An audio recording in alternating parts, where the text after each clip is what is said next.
سبحان الله توفت امي من اول الثوره بال 2019 قبل الثوره بشهر توفت امي وماتت هي تقول بالام دليله Muammar আল আলী মাত্রই জানতে পেরেছেন ৪০ বছর ধরে নিখোঁজ থাকা তার ভাই আলী হামার কারাগার থেকে মুক্ত হয়েছেন। যদিও এত বছর পর ভাইকে চিনে নিতেও বেশ কষ্ট হয়েছে তার। হামায় থাকা সিরিয়ার এক সাংবাদিকের ধারণ করা ভিডিও দেখে নিজের ভাইকে শনাক্ত করেন আল আলী, কিন্তু জানতে পারেন তার ভাই স্মৃতিশক্তি হারিয়ে ফেলেছেন। قلب الام دليله تقول لك ابني ما مات، ابني انا قلبي عم يقول لي ابني نسيته عم يتنفس، ابني عايش ما انه ميت. لما انا عم قاعد بالمحل هون عم بتابع الاخبار and destroyed any of those. সিরিয়ার স্বৈরাচারী প্রেসিডেন্ট বাশার আল আসাদের বাবা হাফেজ আল আসাদের শাসনামলে ১৯৭৫ থেকে ৯০ সালের গৃহযুদ্ধে মাত্র ১৮ বছর বয়সে সিরীয় সেনাদের হাতে গ্রেফতার হন আলী।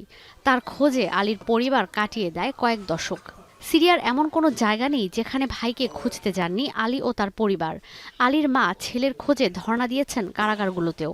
وامي ساعتها بتكفش لي فينا قال انا رايح اقدم على الجيش، اذا قبلوني بالجيش جمعتين بيعطوني مأذونية بيجي، وما قبلوني حكفي على صيدة بشتغل لي شي جمعتين وبرجع بيجي، وولد عمره 17 سنة يعني। গেল রোববার আসাদ প্রশাসনের স্বৈরশাসনের অবসানের পর সিরিয়ার বিভিন্ন কারাগার থেকে উদ্ধার হয়েছেন আলীর ভাইয়ের মতো অনেকেই। ১৩ বছর ধরে চলা গৃহযুদ্ধে সিরিয়া থেকে নিখোঁজ হয়েছেন অন্তত ১ লাখ বাসিন্দা, যাদের বেশিরভাগই কারাবন্দী ছিলেন।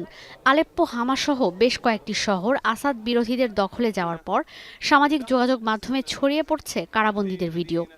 এমন বন্দীদেরও মুক্ত করেছে বিদ্রোহীরা, যাদের সেদিনই হত্যা করার কথা ছিল। We are in the middle of Damascus. I swear to God, our execution was supposed to be today. হায়াত তাহরির আল শামের অভিযানে আলেপ্পোর কারাগার থেকে মুক্ত হওয়া আরেক কয়েদির মন্তব্য, আমার নম্বর 1100। ৬ বছর কারাগারে থেকে নিজের নামই ভুলতে বসেছিলেন তিনি। প্রায় ১.৫ লাখ কারাবন্দির একজন হালাকে ২০১৯ সালে সন্ত্রাসীর তকমা দিয়ে হামা থেকে ধরে নিয়ে গিয়েছিল সিরীয় সেনারা।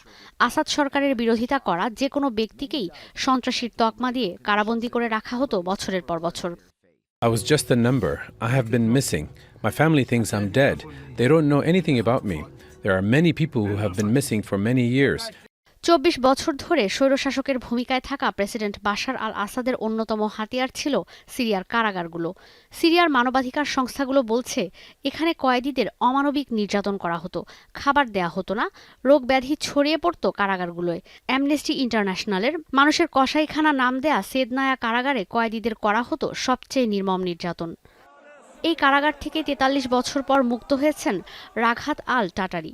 ১৯৮০ সালে হাফেজ আল আসাদের বিরুদ্ধে বিক্ষোভের সময় হামা শহরে বোমা হামলা চালাতে অস্বীকৃতি জানালে এই বৈমানিককে গ্রেফতার করে রাখা হয়। সিরিয়ার civil defence group white helmet বলছে এই সেদনায়া কারাগারে থেকে ২০১১ থেকে ২০১৮ সাল পর্যন্ত খাবার ও চিকিৎসার অভাব এবং নির্যাতনের কারণে ৩০,০০০ বন্দীর মৃত্যু হয়েছে।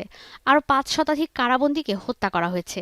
স্যাটেলাইটের ছবিতে দেখা গেছে এই কারাগারের ভেতরে তৈরি করা হয়েছিল মরদেহ পোড়ানোর চুল্লি।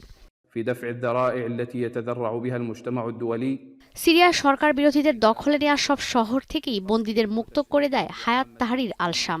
এই সংগঠনের প্রধান আবু মোহাম্মদ আল জুলানির নেতৃত্বে রোববার ২৪ বছরের স্বৈরশাসনের পতন হয়।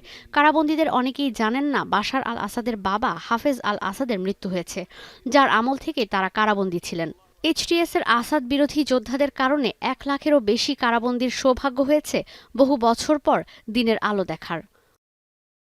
ঈশিতা ব্রহ্ম, এখন বিশ্ব।